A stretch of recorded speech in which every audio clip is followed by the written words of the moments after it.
All right. Welcome to the Las Vegas Football Contest Show. 10 to the 5 to the 4, play one, touchdown! The sharpest football contest show in the land. I'll take the action. My Birds, Benjamin Franklin's team, favored by 1.5 points. I'll give you 3 more. You're now riding shotgun with 2 former contest winners in Brady Cannon and James Salinas. And getting a former player's perspective with 9-year NFL veteran Mike Pritchard. Let's go! As they guide you through strategy, process, and your contest picks each and every week of the season. I do like the idea of a parlay. Now here's your host, Brady Cannon. Welcome in, everybody. It is the Las Vegas Football Contest Show presented by Circa Sports and Westgate Las Vegas Superbook. I am Brady Cannon along with James Salinas and Mike Pritchard. It is episode number 2. The preseason continues as we inch ever closer to the beginning of the NFL season. They'll kick it off next Thursday, September the 5th in Kansas City. The Chiefs hosting the Baltimore Ravens. Our first regular season episode of the Las Vegas Football Contest Show will be that Friday, September 6th. And we will release all of our selections for the 3 contests in which we are entered. That is, of course, Circa Survivor, Circa Sports Million, and the Westgate SuperContest. Gentlemen, great to be back with you once again. And because it is that early season time of the year, I figure that's a good topic to start with this week. Some of that early season strategy. And James, I'll start with you. When we get into these contests, whether it be Survivor or Circa Million or the Westgate SuperContest, what are some of your early season contest handicapping processes? Well, fellas, great to be on with you guys. First, I got to say, I'm getting sweaty palms just thinking about next week and kickoff and contest. Seriously, I feel like a kid. I feel like remember when you were a kid and you have the Christmas tree out and there'd be presents underneath of it, and you'd always look at them and want to get underneath and maybe peel up a little tape to try to peek at it. That's where I feel like now. I mean, we're finally, the preseason's finished for the NFL this last month of August and ready to get into September and ready to get to kickoff. And I think for me personally, where I'm at now, a couple things. So to be open and honest and transparent with this, I think last year was by far my worst contest season. I've been playing the contests, whether it be the Superbook, the SuperContest, and Circa Millions, etc., since 2015. That was the first year I played. When I won, it was the first year I played. Last year was by far my worst season participating in contests. And I think for me personally, I know there was a couple of reasons as to why. First, I had some health issues I had to attend to that I had not been doing for a while and neglecting that. I feel 100% better now. I've invested time into myself. And I think that's a lesson for all of us as sports bettors is sometimes, whether it's your mental health or your physical health, being able to invest some time into yourself. And ultimately, over the last 6 to 8 months, I've lost 30 pounds. I feel terrific. I'm at 100%. Look at it this way. I think about off season. Pritch, you can speak to this. Back when you played, you had an ideal playing weight. I think for me as a handicapper, I have an ideal handicapping weight, and I'm right where I want to be. So get your body right, you get your mind right, fellas, and that's where I'm at right now. So I feel great. I feel super excited. I got the sweaty palms ready to get after it for this season. And I think for my process this season, going into the contest, both with you guys, is I'm reverting back to what I did in 2015 and when I was successful and won the SuperContest back then. Is number one, I'm not going to have any distractions. I got my mind right. My body feels great, but I'm not going to have any distractions. And what I mean by that, fellas, is I'm not going to have any other bets. So I literally have no future bets on the NFL, no division bets. I don't have anything. There is nothing in my account right now rolling into the NFL season.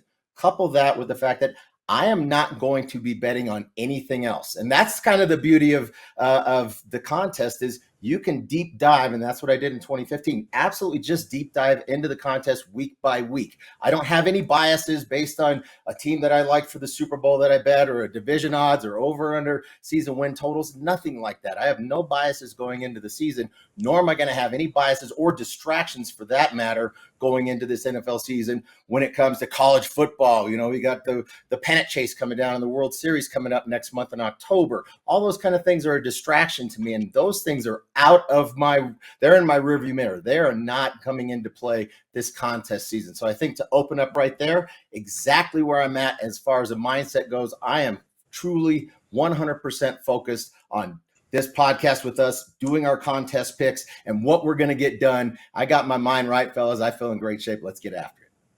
Yeah, James, mindset is everything, right? I mean, this betting arena is so like my former arena, and that's playing in the National Football League, because you do have to get your mind right. You do have to get your body right. I mean, this is an enduring process, right? And then also you want to make sure that you fine-tuned your process. And to be honest with you, that's what I'm doing right now, all summer long, leading up to the preview and certainly the debut of our football contest show, and certainly participating in the contest, Survivor, Millions, SuperContest.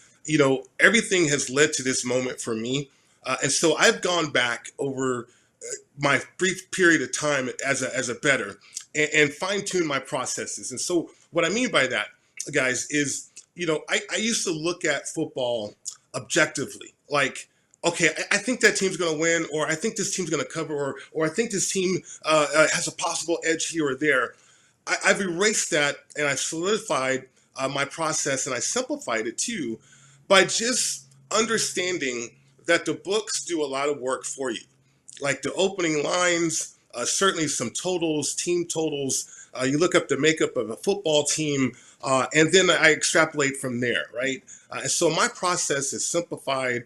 It is certainly straight to the point, and it's really hinging on the fact that the books do a lot of work for me, and I don't want to overcomplicate it. I'm focused, like James was talking about. I'm not going to do a lot of bets. There's no other sports I'm involved with. It's all going to be centered around the football contest show, and certainly what our selection is going to be each and every week. But it's really going to be centered. My betting world this year is going to be centered on these contests. So I want to know why the league scoring is down. I want to know why quarterbacks are not making that big of a difference. There's a handful of guys, maybe 2 or 3 guys, in my opinion, that make a big difference. But really, the roster, the coaching acumen, and certainly some coaching decisions along the way, or history of that, is going to be some determining factors that I'm going to focus in on early on. Well, it sounds like I've partnered with a couple of guys that are pretty focused heading into this season. That's good news. Great stuff there, gentlemen. And I'm right there with both of you. I've got the sweaty palms going too. I don't know if I've ever been more excited for a football season in a while. It seems like, there's so much preparation involved in doing this program, and it just builds into the preparation for the football season as well. One thing about this question that we have posed to the round table here about treating, the early season process of handicapping in contests. When you look at like Circa Million and Superbook, especially Survivor, obviously you have to win every single week. When you get later into the SuperContest and the Circa Million, you can start to employ some game strategy. I think early on, and back when I won the contest in 2011, that was right as the contest was really starting to grow exponentially. We had 517 entries in 2011, and that was the most entries ever. The next year there was like 750, then 1,200, and then James, you came around and there was 2,000 people. I think they topped out at about 3,500 before Circa came along. But back then, we didn't necessarily know any better until it got really late. And the point is, I think early on, you just want to pick winners. I think there's 3 types of winners. There's a winner that everybody's on, a consensus play. There's a winner that nobody's on. And then there's a winner that is the opposite of the team that everybody's on. Number 3 being the most powerful to move up the leaderboard. But I think early on in the contest, number 1, just pick winners. It doesn't matter who's on it or who's not. You want to build some points up early. You start worrying about game theory early or later on. So my early season process is I'm not going to worry too much about the consensus, who's on this team, what's a sharp play, what's contrarian. I think I'm just going to focus on picking winners, guys. Does that sound like something that makes sense to you? I think for what we need 63 winners. We're looking at 70%, Brady. So 63 winners is 70%. So 1 winner at a time each week. We're looking at 3 to 4 to 5 winners each week. I got you. All right, sounds good to me. There you go. Yep, start out strong and we'll worry about the other stuff later. We'll be back with some Survivor talk on the other side of the Las Vegas Football Contest show. Steiner's, a Nevada-style pub, invites you to play the best keno and video poker in Las Vegas. Promos are how we roll, so make the most of your gaming dollars with ongoing promotions, daily free play, bonuses, and more. With a chance to win Knights, Raiders, Aviators tickets, and big money with all those jackpots. It's not only great gaming at Steiner's, it's the 24 awesome rotating draft beers and the best appetizers to match. Steiner's, the Nevada-style pub, with 3 locations across the Vegas Valley. Steiner's, I love this place. Welcome back into the Las Vegas Football Contest Show presented by Circa Sports and Westgate Las Vegas SuperBook. Brady Cannon, James Salinas, and Mike Pritchard with you, talking about some early season strategy. I want to shift over and talk about Circa Survivor and maybe look at the entire season. James, you've spoken about it, where we kind of start at the back of the schedule and work backwards, see which teams we want to save for those crucial holiday weeks, Thanksgiving and Christmas. I'll start with you, Mr. Salinas. Some season-long thoughts on how you're looking forward to approaching Circa Survivor. Brady, to that point, thinking about working backwards, the biggest tweak to this contest when it comes to Circa Survivor is the fact that it's 20 weeks. The NFL season we know is 18 weeks. Teams play 17 games and they have a bye. But for Circa Survivor to make it all the way to the end and hold that big check, we've got to go 20-0 because there are 2 in-season weeks that, thinking about the Christmas week, so there's 3 games there from Christmas and the day after Christmas on the 26th, as well as Thanksgiving with that set, and then Black Friday. So 4 games there, because you make it that far and get that deep in Survivor, you got to have minimum of 1, if not multiple teams in pocket for both of those holiday weeks. That's really the biggest challenge. So thinking about it, working backwards, not only through the holiday weeks, but also the final week. So week 18 in this, the final week of the season, in this sense here for Circa Survivor, that would be week 20.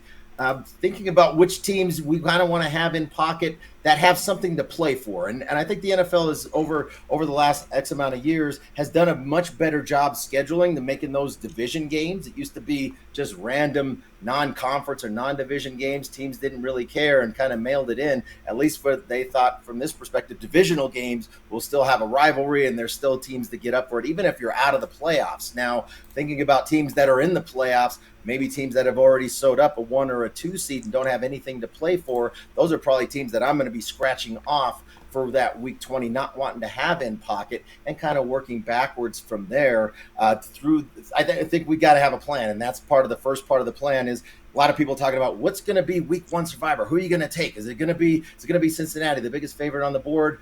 I'm looking at week 20 as opposed to week 1 before we get started.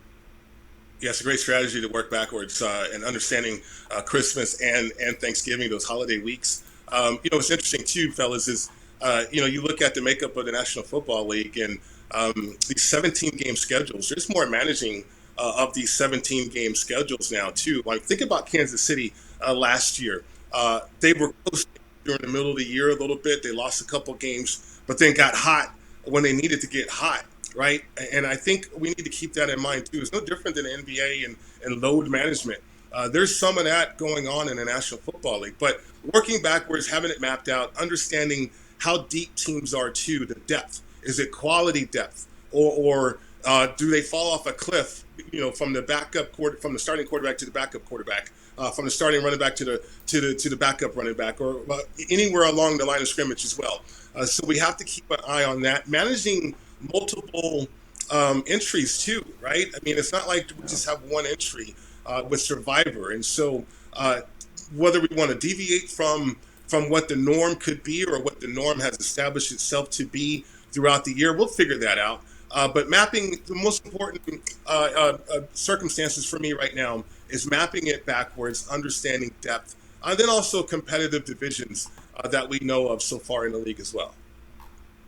Well, James, I really like the point that you make about starting with teams that have something to play for late in the season. That really makes a lot of sense. You're absolutely right about that, because you could really be stuck at the end of the season. You think, you're loaded because you saved the Chiefs and you saved the Niners and you saved the Eagles. And meanwhile, all of those teams are starting their backup quarterback and this and that and the other because the game doesn't matter to them. Mike, I think you make a great comment about depth. My first thought was the holidays. and not just trying to have the team in pocket that ought to be favored in those weeks, but trying to have both sides of those games, trying to have as many bullets as possible going into those weeks, and then working backwards like, okay, well, I'm going to have to use that team there. I probably won't be able to save them for the holiday. And just, again, trying to stockpile as many as I possibly can going into those holidays. Hopefully I'm around coming into those holidays. So I want to have as much bullets possible if I'm able to get there. And then starting out, the other thing I'm looking at is trying to be a little bit contrarian, trying to play kind of that second or third favorite. You know, this week, Mike, you mentioned in week 1, you've got Cincinnati as a massive favorite. They're probably going to be on a lot of people's survivor cards in week 1.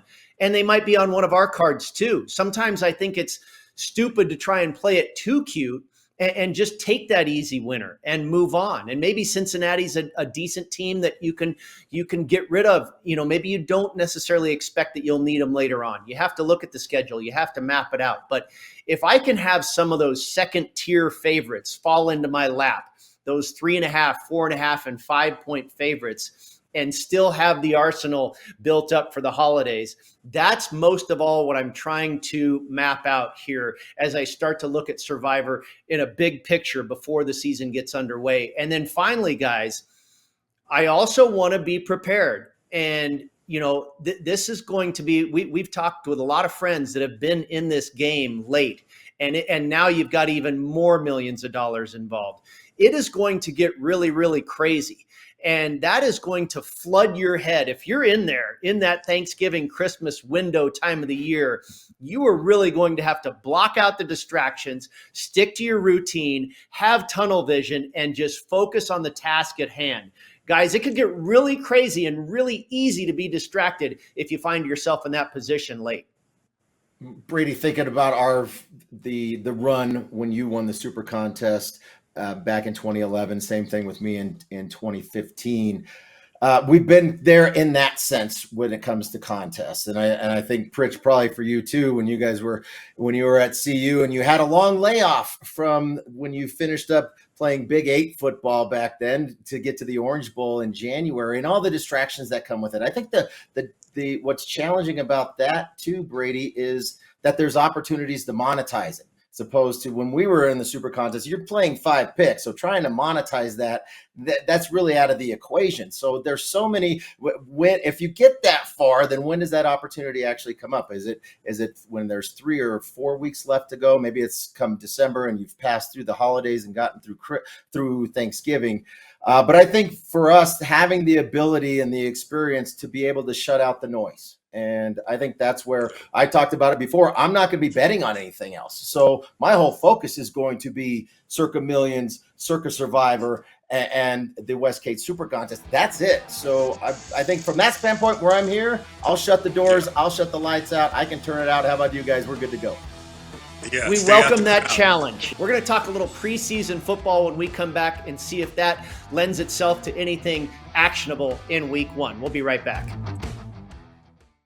Want to enter the biggest and best football contests in Las Vegas, but don't know where to start? Look no further than footballcontest.com to get the info you need to succeed in the biggest football contests in the world. Circa Millions, Circa Survivor, and the Westgate SuperContest. Reserve the most trusted proxy service in the business now at footballcontest.com. Maddie and Tony have been leaders in the industry for 15 years. They submit your picks while you focus on picking winners. Experience matters. Go with the pros at footballcontest.com and start winning now. San Diego is home to Wolfpack Hospitality Restaurants, located in beautiful La Jolla. Stop by Cove House, Shore Rider, and Dough Mama Pizzeria on your next trip. Visit Cove House, a top 100 brunch in California, or Shore Rider, serving up margaritas, fish tacos, and a vibe that will make you feel like a regular in no time. For a slice of New York-style pizza with a California twist, it's Dough Mama Pizzeria, where the wings and pizza draw compliments from around the world. Go to wolfpackhospitality.com, and we will look forward to seeing you at Cove House, Shore Rider, and Dough Mama Pizzeria. Welcome back in. It is the Las Vegas Football Contest Show. By the way, find us at footballcontestshow.com, wherever you get your podcast, YouTube, both a video and audio stream. Time to talk a little preseason football here. The preseason wrapped up a week ago in the NFL, and I want to know how you guys treat the preseason. Mike, you've talked about it in our last episode last Friday about watching game film, and you incorporate that into your handicap. Watching the preseason, is that similar to that process for you? You know what, Brady, it is. I think just philosophy and understanding what teams are trying to do and what they want to accomplish out there on the field and what they're capable of, really understanding that is more important to me right now through preseason. We don't get to see game planning that much. We do get to see things that teams want to work on, right? We do see teams wanting to take the edge off by starting some of their premier players, right? Like Patrick Mahomes and Travis Kelce. I mean, all these star players were playing in the preseason because they just don't want to be foreign to going out there on the field for the first time. Like when you think about Arizona not playing their starters and not playing Kyler Murray, I mean, what are you doing? Are you trying to get better or not, right? Denver playing Bo Nix a significant amount of time and letting him earn that starting position. I mean, I think that's going to be carryover too. So what I specifically focused in on in preseason was the capability of teams and the comfortability of what they want to do out there and how they want to operate. You know, are these teams going to bring pressure? Are these teams going to settle on their back end with coverage schemes? Are teams really going to try to run the football and be physical up front? Are teams adapting a philosophy that we're going to be play action heavy? I mean, all those things kind of stood out to me in preseason, and it gave me some keys to take into the regular season as well. James, your thoughts there for the preseason? It's changed so much now where, we used to have 4 preseason games. Now we have the 3, and it used to be that third preseason game was typically the dress rehearsal for the regular season coming up. And really you could key on the third game and see the starters for a half, maybe into the third quarter. But that's changed now. And because there's only 3 preseason games, some of these guys didn't get any reps. And how does that, and I think, in Pritchard, I want to pick your brain about that. If you didn't get, you got to get up to game speed, and nothing is going to simulate game speed like actually playing in a game. So what is that going to look like for some of these teams that didn't play a whole lot of starters, or they got very limited reps in any of these preseason games? And I think also the other piece that I look at is not so much how did they perform in those 3 preseason games, but kind of what happened in the offseason, along with key injuries during the preseason. We've seen a few of those, but thinking about some offseason changes and to personnel. I think of the Buffalo Bills, for instance, and not only that secondary is completely upside down. You've lost 3 starters in that secondary. Now you've also lost Matt Milano as your leading, one of your best linebackers, and really an inspirational player for that team. You've lost a lot of leadership on that team. And what is that going to look like? You've got some turnover on the head coaching staff. So digging into not only what happened during those 3 weeks of preseason, but what happened prior to that when these rosters were set coming in to August and training camp started. Yeah, I looked at it, and Mike, you kind of touched on it, that we saw more starters getting reps this season than I think we did last preseason. It seems like so many teams last season took the approach of they weren't going to play anybody. And if I recall correctly, the first 3 weeks of the season, you had these teams that were really kind of stumbling over each other, and you didn't get a very good product.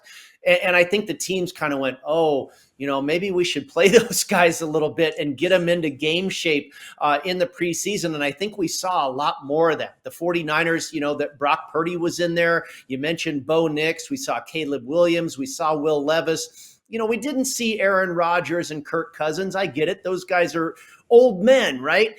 They probably don't need it as much, but I think we saw a lot more starters getting reps, not only quarterbacks, but running backs and linemen and linebackers and all that type of thing.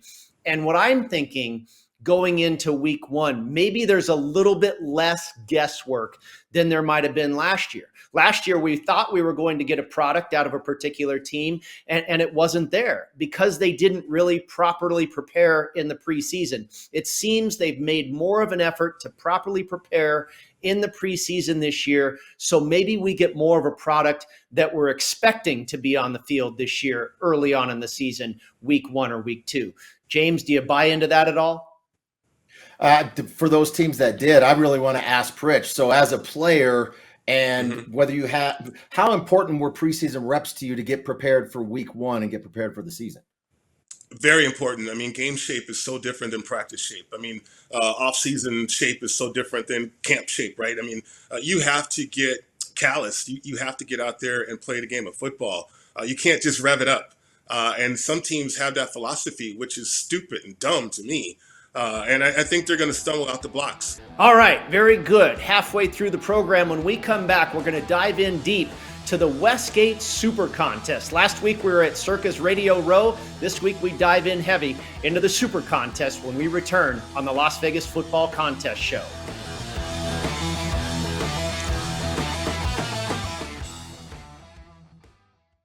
Want to gamble like the pros? At LasVegasAdvisor.com, you'll find the world's best how-to books, software, and strategy cards featuring blackjack, poker, video poker, and of course, sports betting, including the Stanford Wong Classic Sharp Sports Betting. Don't forget LVA's Member Rewards coupon book, offering discounts on dining and entertainment, including a buy one, get one for the awesome lobster buffet at the Palms, and more than $700 in gambling-free play, match play, and bonus offers. Up your gambling game today at LasVegasAdvisor.com.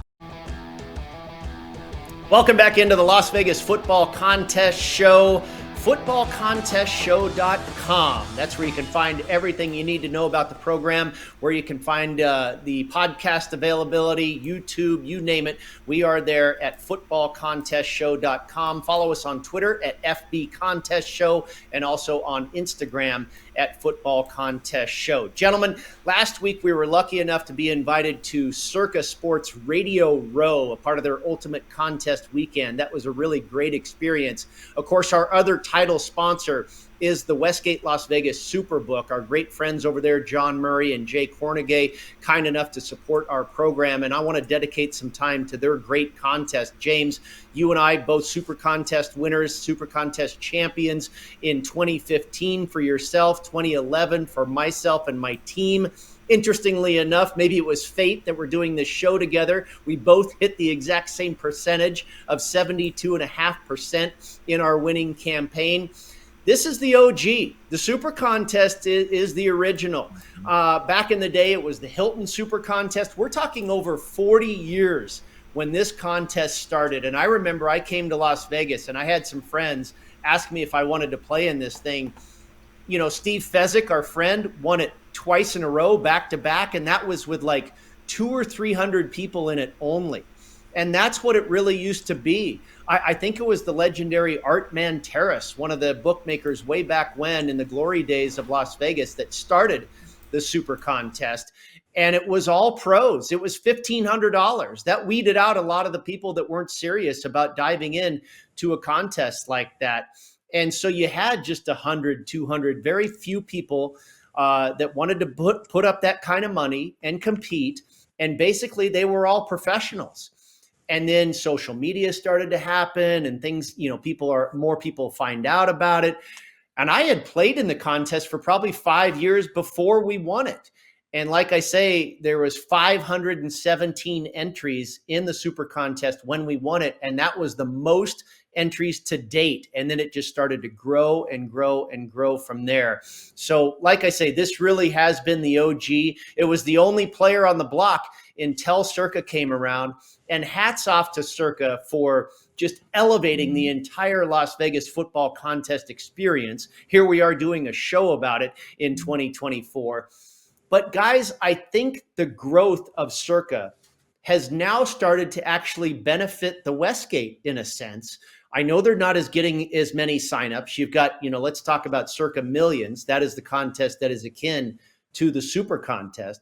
You're getting 6,000 people in Circa Million. You're going to get maybe 1,000, 1,200 people in SuperContest.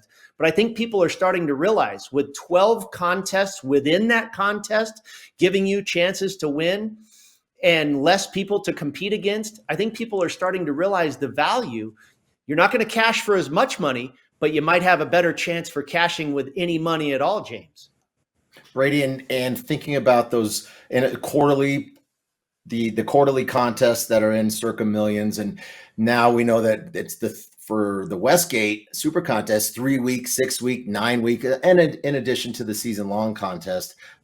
Man, sure wish that would have been available when I was running the table back in 2015. I'd have swept the whole board, but I think that gives people an opportunity that keeps them engaged. So it's smart that there's the quarterlies and these other in-season contests, because if you start and you get off to a bad start and you're 4 or 5 weeks in and you see there's a few thousand people in there and you're buried in the middle of the pack or at the bottom of the standings, a lot of times that kind of the integrity, maybe not so much the integrity of the contest, but the fact that people would just mail it in and or just not even compete and participate anymore, this keeps everybody engaged. So I think from the Westgate standpoint, having a 3, a 6, and a 9 week contest in addition to for the whole season, I think that's where, even if you had a bad a bad month, there's still opportunities to be able to get after it and get hot for 3 weeks or get hot for 6 weeks. And I think that keeps people engaged, so that not so much that it's not hurting the integrity of the contest,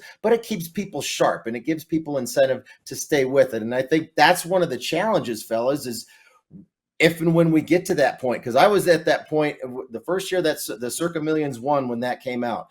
The third quarterly, I was a half point out of winning that. And I made sure that week I put on the Monday Night Football game. And so it kept me engaged because I was going to pick a side on Monday night to be able to monetize it. We were talking about monetization of the Survivor. There's ways to not only have those monetizations when we're talking about the 3 and the 6 and the 9 week contest, fellas, but also to win those, but also be able to play the other side and ensure yourself some money. So there's a lot of contest strategy that will go into it. And I think that's what's really exciting and really challenging about where the Westgate SuperContest is now, Pritch. Yeah, absolutely. I mean, the name of the game is to win some money, right? We want to win this thing. We want to win the whole thing. We want to put on jackets. We want trophies. We want the prestige of being champions again. But if we're in positions because of the quarterlies, or certainly we get hot, we get streaky, and we got a chance to win a lot of money, we're going to do that. We're going to certainly focus in on that. And I think that's important, right? I mean, the big prize, we know what the big prize is, but certainly winning, like for instance, if we want to go back to my arena, winning our division, right? You got to be division champs. And then all of a sudden, okay, win the conference, your conference champs. And then, okay, let's get to the Super Bowl. But with this contest and these contests, it's so intriguing and a chance to sweep the board, like you said, James, or just cash in on some quarterlies. That makes it all the more exciting and therefore more focused week to week as well. James and Mike, I don't know if you guys saw it come out this week, but hats off and congratulations are in order for the Westgate Superbook. They will be dealing money lines with the spread of -108 and -109 on college and pro football rather than the old standard -110. And that doesn't sound like a whole lot, but that is really a big deal over the course of time, over the course of an entire season, if you're laying -108 rather than -110. And that was pretty cool to see Jay Cornegay and John Murray release that this week. Big news about the Westgate doing that. And James, I know you're, of course, in Colorado, not always here in Las Vegas. And I know you're not expecting to be doing a whole lot of betting this season. You're completely focused on the contest. But speak to that. You have been betting for a long time and are very well respected in that space. When you knock off 2 cents, it really is a big deal. And again, congratulations to the folks at the Westgate Superbook. Indeed, Brady. If you think about from a 1 week basis, yeah, it sounds like a few pennies, but over the course of an entire season, absolutely it is. That's depending on your volume, whether you're doing $100 or $1,000. I mean, that juice starts ticking off. That really, I'm not the mathematician here, guys, so I'm not going to be able to spit out of my head what you're making and what you're saving when you're able to do that. But I also know that helps with the line shopping. So if you're seeing similar lines and you're going to get 108 at one book and 110, or some of these other books, we know, guys, they're pushing 115 on each side. So being able to get back to a number like that for folks that do this and looking for those little edges, we're always looking for an edge to get the best number, also with the best juice. I also think, Brady, I'm not positive on this, but I'm pretty sure that on the Thursday games, they're going to book it at 105 each way. Wow. That is really something. And that'll encourage more action. I think it's a really smart business move. And Mike, I'll direct this one towards you before we wrap up the segment here. Circa has really, and all the credit to them and Derek Stevens and their entire team, they have really taken over the number one position in town, and the publicity and the buzz, and the millions of dollars that are being guaranteed. But I want people to realize, what was once king in the Westgate Superbook, they really haven't fallen too far off. We're in the grand scheme of things, sports books across the world, the Westgate Superbook and Circa are two of the very best on the entire planet. So let's not kick these guys to the curb just yet. Just because Circa is getting all those headlines, hey, the Westgate Superbook's as good as it gets around the country.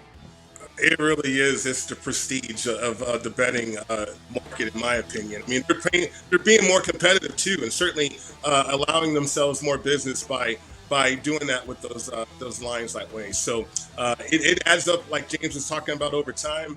But more power to Westgate for doing that as well. All right, the Westgate Superbook, indeed. I can't wait to get down there for the first week to turn in my picks for our Super Contest entry. The Super Contest and the Circa Millions, they, of course, are 5 games against the spread. Circa Survivor, pick a winner, survive, and advance. We'll be back with more of the Las Vegas Football Contest show in just a moment. Looking for your next ultimate golf experience? Discover Valley High Golf Club, a tropical paradise on the Las Vegas Strip, featuring lush greenery, water features, Balinese tropical plants, white sand, and black volcanic rock, creating an enchanting atmosphere. Valley High creates a memorable golf experience for a typical foursome, a group celebrating a bachelor or bachelorette party, or your next corporate outing. It's award-winning golf on the Strip, Vegas style. Book your ultimate golf experience now at valleyhighgolfclub.com. It is the Las Vegas Football Contest show. I'm Brady Cannon along with Mike Pritchard and James Salinas. And gentlemen, as we roll on through the program here, talking a lot of things preseason, strategy, how do we make our picks early on in the contest? What has the preseason told us? How do we approach Survivor from a season-long perspective? I want to talk a little bit about how we are going to finally come up with our decision, what our team process is going to be week in and week out. And, I when we were having this discussion, we had our little team meeting powwow talking about a lot of these things about a week ago. And I kind of took the lead on this topic because I'm the only one of the three of us that has ever played in a team format before with these entries. And I said, I've heard a lot of different methods on the way guys handle this stuff. Maybe each guy is responsible for one pick, or you alternate who's going to do 2 picks and 3 picks. And sometimes guys make all 5 picks. Everybody on the team makes their top 5 and you just see where you match up.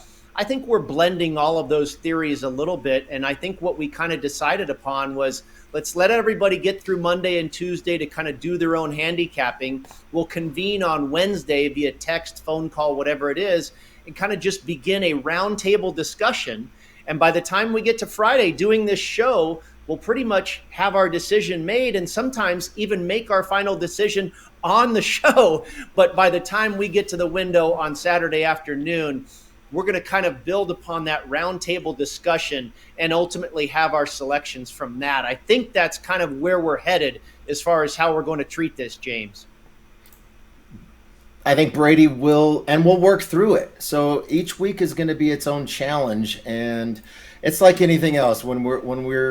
I think about when you're working as a team. And so for somebody who just recently retired and had a massive staff and a wide span of control that I dealt with, you had to be, there was times where I had to be very autocratic in my leadership, and there was other times where I had to be a very collaborative leader. And I think being able to pull from both of those, if there's something that I am absolutely adamant about and there's a side that I really like, then I am going to, I will definitely, I know how to advocate for that, and I know how to advocate for myself, but I also know how to listen and be an active listener. So being able to draw from my separate professional life to bring it into this, because this is a business in a sense. We know it's fun and it's all fun and games, but this is big money and this is life-changing money. And it has become a business for a lot of folks and entities that get into these contests. So coming down to that consensus, there's going to be discussion and we're going to have roundtable meetings. I think it's being able to come to the table with what we're definitive on and being able to trust each other's process. And we've kind of done that. We did a lot of shows back in the day and did a lot of hours together grinding through and working through those. We would do that live on the air. We're talking through a process and talking through a particular game or a side, something like that. So I think I think lastly, fellas, is being realistic. And so I think of my experience going through the SuperContest. So 2015, I won it. 2016 came in third. 2017, I didn't cash. 2018, I did cash. 26th. Of those 3 years that I cashed, I only went 5-0 once in each one of those seasons. The one year that I went 5-0 twice was the year I did not cash. So it's more so being realistic, thinking we're not trying to strive and say 5-0. If we didn't get 5-0, or if I came in and these are the 3 picks and I went 1-2, that's not the end of the season. And I don't want that to weigh on me, just like I don't want it to weigh on you guys if whatever picks we have were the ones that I might have been damn adamant about whenever my pick was, and that one doesn't come through. I don't want us to hold ourselves hostage, because then that starts to impact how we start to look going forward, Pritch. Yeah, I think the major takeaway too for everybody tuning in is trust. James, you already mentioned that. Brady, you talked about that too. Credibility. You guys are champions when it comes to contests. Certainly, a team format. Working through the dynamics of a team is not that difficult, right? Especially if you have that trust and respect. We can divvy up positions if we need to. If that's something that we come to a consensus on, I don't know if that's necessary or not. But certainly, as a team member myself, and I know the acumen that I have in terms of the game of football and understanding and the X's and O's, or even philosophy, or certainly if there's some edges out there from a particular player's perspective. But when it comes to gambling, you guys and the credibility that you guys have, I'm listening more to what you guys have to say too, and I'm not going to be dumb about that. I'm not going to be ardent, or I'm certainly not going to be stubborn in terms of not understanding that. So, but that's the dynamic of a team too, though, right? I'm a wide receiver. I'm not a tight end. So understanding my place on this team with you guys is something that I'm going to take pride in. But certainly, I think it's going to be helpful as well as we navigate the entire year. Well, I think it's great, Mike, to have you a part of this team where we can really lean on you for some intangible stuff like this. We've all been on teams. We've been on teams in business. James, you talked about it, leading a number of people. I've run my own business and had employees and that type of thing. You've been on a true professional team, Mike. And I think that is very similar to what we're trying to accomplish here. So I think you really lend a huge part in that dynamic. And, we talk about trust. That's maybe one of the biggest words that we have to employ in this team atmosphere. But, I think James and I are going to lean on you. And I hope you have to reel us in a couple times and say, hey, guys, remember, it's a team, Yeah. right? Right. Absolutely. We'll definitely do that. I mean, that's going to be the fun part about it too, though. I think we're going to discover so much about our own processes, and maybe we'll change along the way if we have to. But to be successful, I mean, we all have the common goal. We all want to be champions. And I think we put our minds together. We're going to have a fun ride this year. All right. Very good. Well, yeah, go ahead, James. Yeah. So following with that, I think understanding that there's a selflessness that comes with being a part of a team. And the selflessness is being able not only to trust each other, but to trust yourself. That will allow yourself to feel like I don't have a certain amount of responsibility more than anybody else. This is a team effort. It's a collaboration because we know each other. We've worked together both professionally and we're friends off the field in a sense, or off the network and off the air in a sense, to be able to trust that we are selfless to that point. And I think those are things that we can work throughout the season. I think that's an interesting topic as we continue to go through the season that I think this show is going to deliver on. Well, yeah, and I think this show, you mentioned it, just this show, I think, creates a camaraderie and a cohesiveness that maybe we didn't even know that we had in the past, that will develop over the course of this season. We're going to wrap up the show. We've got one more segment to go, and this is where we will give out our picks. When we get to week 1, we're going to release our card, but we've got a couple picks for you this week as well. It's time for the Dom DeMarco's Pizza Money Prop Play of the Week, when we return right here on the Las Vegas Football Contest Show. Don't go anywhere.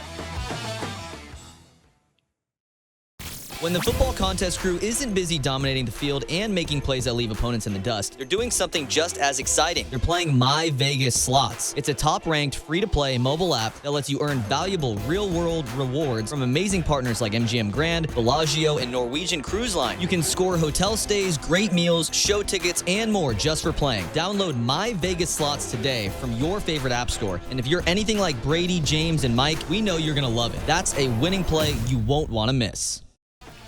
Welcome back into the Las Vegas Football Contest Show. Brady Cannon, James Salinas, and Mike Pritchard with you, the final segment. And when we get to the regular season, which begins for us on September the 6th, our episode on Friday, September the 6th, in our final segment, we will give out our 5 selections for our Westgate SuperContest entry. We will give out our 5 selections for our Circa Sports Million entry, and also our Circa Survivor entry. But we will also have a bonus for you, and that is our friends at Dom DeMarco's Pizzeria and Bar right here in Las Vegas, in Summerlin. A wonderful place to visit. Check it out. Great pizza. We will have the Pizza Money Prop Play of the Week for you. And we've got one for you this week. In fact, we've got 3. Maybe you can turn it into a little same-game parlay if you want. But we focused here on the Thursday night game, the opener on September the 5th in Kansas City at Arrowhead Stadium, the Super Bowl defending champion, 2-time defending champion Chiefs taking on the Baltimore Ravens. And we each came up with one. Mine is Lamar Jackson rushing yards over 46.5 yards. James took Isaiah Pacheco rushing yards over 61.5 yards. And Mike, the wide receiver that he is, took Zay Flowers receptions over 4.5. James, what do we do? I see 3 overs on here. All right. Has this become the square contest show? Right. Especially for me, I'm an under better and I'm an under player. I'm usually betting against human achievement. But I think in this case here, it's opening season, right? As we know, as the season goes on, Mike, you said it earlier in the show, like, for the players, this right now, how they're feeling physically is as good as they're going to feel all season long. So I think early in the season playing props, this is an opportunity to look for overs, and we know guys start to wear down. But I think for this particular game opening up on Thursday night with Kansas City, a rematch from the AFC Championship game from last year, when it comes to Isaiah Pacheco, I think for Pacheco, I think he's going to have – the way he runs angry. He runs with power. You know what he runs like? He runs like somebody that's hungry trying to get paid. And that's what I like about him. And I think he's going to get fed the ball, not only in this game, but throughout the season. I think he's going to have a great season. And you think about that AFC Championship game, I mean, it was Kelsey and Mahomes just lighting them up. I mean, Kelsey really embarrassed that defense. And we know there's been some transition and turnover, especially when it comes to the coaching staff on the defensive side. But I think obviously from last year, there's some pride that was hurt with Baltimore losing that game and not going to the Super Bowl, but in particular, how they managed and how they dealt with Kelsey, or lack thereof, when it came to covering Kelsey. So I think there's going to be a number of lanes open for Pacheco, because I think there's going to be a big focus from that Baltimore defense locking up Kelsey. Yeah, people are looking at this game and looking at 2 great defenses, right? Why are you going to go over? But I think Zay Flowers, as the number 1 guy, he had 108 targets last year.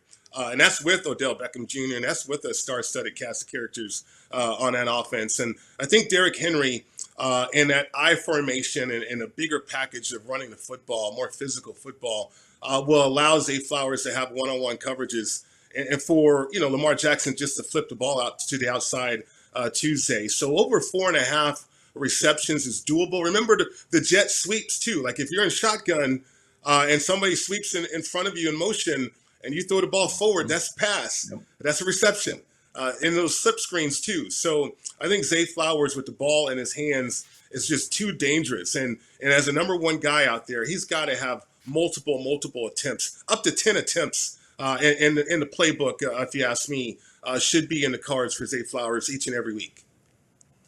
Yeah, guys, I landed on Lamar Jackson over his rushing yards of 46.5 because I go back to that AFC Championship game last year where we all thought, I personally thought, that the Ravens were going to win that game, and they were going to do it by just hammering the Kansas City Chiefs' porous run defense. That's the way you have to beat the Kansas City Chiefs. Well, what did the Ravens do? They ran the ball like about 7 times all game. They got cute and they tried to pass it all over the yard. They went away from what got them to that point. Incredibly frustrating having a bet on the Ravens that day. So I think they will get it right this time and they will run the ball. And obviously that is going to involve a heavy dose of Lamar Jackson. So I think Jackson, I expect Jackson. James, I wonder what your thought is on this.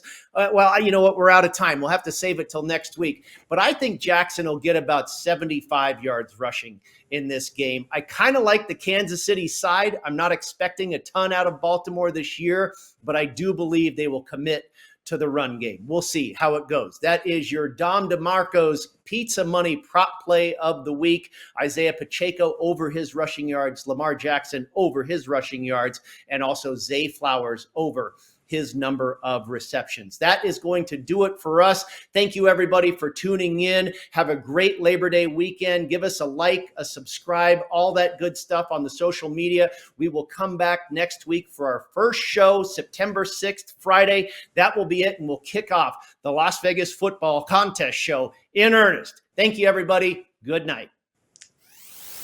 Thanks for tuning in to the Las Vegas Football Contest Show. Subscribe today on YouTube, Spotify, and Apple Podcasts to receive weekly alerts. Good luck with your contest selections. Pay that man his money. And we'll talk to you next week.